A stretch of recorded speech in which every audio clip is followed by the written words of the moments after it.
بھی دینا چاہ رہا ہوں, معاف کیجیے گا, آپ سے بھی وہ کوشچن کریں گے. میں نے کہا پورا قرآن حدیث صرف محبت ہے اور کچھ ہے ہی نہیں. ایک صاحب کھڑے ہوئے, کہا مولانا جب قرآن حدیث میں صرف محبت ہے تو قرآن میں جہاد کا حکم کیوں؟ میں نے کہا وہ بھی محبت کی ایک کڑی ہے. اس نے تعجب سے کہا مولانا یہ محبت ہے؟ میں نے کہا جی. کہ کیسے؟ میں نے کہا اپنی سسٹر کو لیے ہوئے روڈ پہ چلا جا رہا ہوں, 2 بدماش آئے, اس کا ہاتھ پکڑ لیے, کیا کروں گا؟ اللہ کا قرآن کہتا ہے جہاد کر.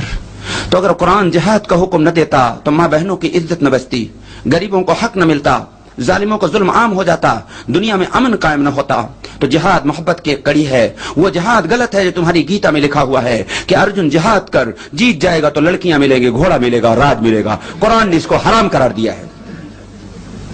میرے دوستو, دوسرے دن لگژری بس سے میری اس بہن نے میرا ٹکٹ گورکھپور کا بنایا, اور جب تک میری بس دکھتی رہی اور رو رہی تھی, اور ان کے ہسبینڈ بھی رو رہے تھے, اور ان کے الفاظ یہ تھے کہ مجھے لٹریچر جلدی بھیجیے. میں نے یہاں سے گورکھپور سے لٹریچر بھیجے. 1 ہفتے کے بعد میری بہن کا پیغام آیا کہ میں مسرب اسلام ہو چکی, وتھ ہسبینڈ اور 7 آدمیوں کے. میرا نام, میں نے کہا بہن آپ کا نام سوی فاطمہ ہے, ان کا نام عبد الرحمان ہے. وہ میری بہن, جب میں دوبارہ اس کے گھر پہ گیا, میرے ساتھ چند علماء تھے, میرے ساتھ وہ سلوک کیا اس نے جس کی تفصیلات میں نہ جا کر صرف اتنا کہوں گا. میرے ساتھ کے علماء نے سمجھا کہ ان کی سگی بہن ہے, اور صحیح بات ہے. اس نے میرے ساتھ محبت کو جو مظاہرہ کیا وہ میری ماں بہن نہیں کر سکتی تھی. پوچھا یہ آپ کی بہن ہے؟ میں نے کہا ہاں, ایمان کے رشتے سے تو میری بہن ہے, انما المؤمنون اخوہ. اور یہ ایمان کے رشتے کی جو بہن ہے, فقہ کے تمام علماء جانتے ہیں, فقہ کے ماہرین, کہ خونی رشتے ماں بہن سے افضل رشتہ ہے ایمان کے رشتہ. یہ ایک لمبی تحت تفصیل اور لمبی بحث الگ مضمون ہو جائے, اس میں نہیں جاؤں گا. بہرحال میں آپ کو یہ بتانا چاہتا ہوں کہ وہ میری بہن جو مجھ سے اتنی نفرت کر رہی تھی, مجھے ٹیررسٹ کہہ رہی تھی اور کیا کیا کہہ رہی تھی, اور کہہ رہی تھی بکواس بند کیجیے, تو میں نے درمیان بہت سارے واقعات چھوڑ کر بیان کیا. یہ اتنی تبدیلی کیسے آئی کہ وہ رو رہی تھی؟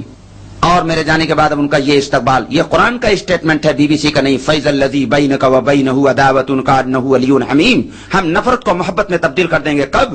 جب تم اپنے مقصد حیات پر کھڑے ہوگے. آپ کا مقصد حیات اخرجت للناس کافۃ للناس یا ایھا الناس. آپ پوری دنیا کے تمام انسانوں کو جھوٹے خداؤں کی بندگی سے نکال کر سچے خدا کی بندگی کی طرف لاؤیں.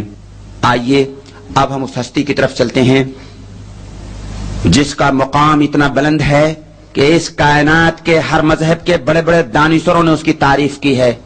اگر اپنی بیٹی کی تعریف ماں کرے تو کوئی تعریف نہیں ہے, تعریف اس کو کہتے ہیں جس کا غیر کریں. انگریز رائٹر گیون جو بہت متاثر ہے, اس نے بھی رسول عربی کی تعریف کی, برنارڈ شاہ نے تعریف کی, گاندھی نے تعریف کی, آچار شری رام شرما نے کی, رویندر ناتھ ٹیگور نے کی. اگر ان سب کے ریفرنس تمام حوالے تفصیلات دوں تو بہت وقت ہو جائے گا, اس لیے میں بہت اختصار کے ساتھ آج میں اس ہستی کا تعارف کرانا چاہتا ہوں کہ جس ہستی کا تذکرہ کائنات کے تمام دانشوروں نے کیا, بلا مذہب ملت کے تفریق کے جس گروپ کے بھی لوگ تھے, انہوں نے اس ہستی کی تعریف کیا. اور تمام کتابوں میں بے حساب تحریف اور چینجنگ کے باوجود بھی آج اس نبی کا تذکرہ 2 4 کی طرح موجود ہے.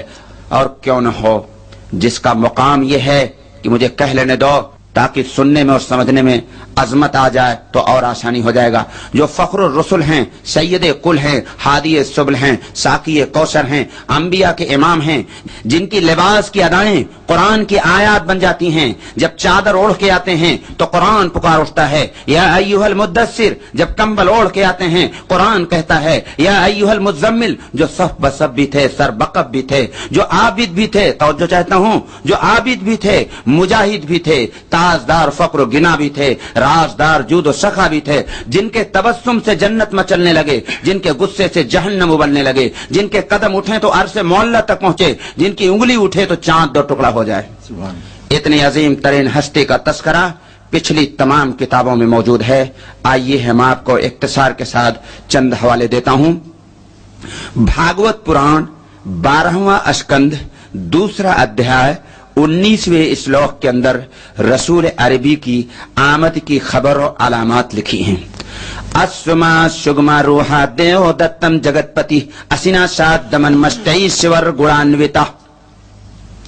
8 ایشوریوں اور گڑوں سے یکت جگت پالک دیوتاؤں دوارا دیے گئے ویگ گامی اسو پر چڑھ کر تلوار سے دشٹوں کا دمن کریں گے.